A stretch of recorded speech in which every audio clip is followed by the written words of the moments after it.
tous, vous en avez peut-être un proche de chez vous. Ce monument, cette église, ce morceau de patrimoine devant lequel vous passez et qui vous semble comme laissé à l'abandon. Les protéger, les rénover, c'est le thème du déplacement d'Emmanuel Macron aujourd'hui en Bourgogne.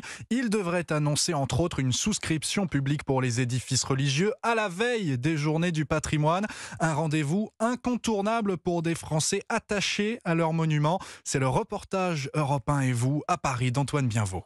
Le patrimoine français, Élise, 26 ans, le connaît sur le bout des doigts et pour cause depuis quelques années, presque toutes ses vacances sont dédiées à la visite d'un monument de l'Hexagone. Je suis très attachée au patrimoine, j'aime beaucoup visiter tous les châteaux, notamment Château de la Loire, je connais bien. Mon monument préféré, Notre-Dame, même, on l'aime bien Notre-Dame. Anne, la soixantaine, est aussi très attentive à la préservation du patrimoine français et plus particulièrement à celui de Paris, sa ville de naissance. Je suis ravie de voir qu'énormément de personnes s'y intéressent, c'est indispensable. La tour de la conciergerie, je crois que c'est toute la valeur de Paris. Un patrimoine indispensable aussi pour Françoise, 70 ans, qui donne chaque année de l'argent pour le préserver.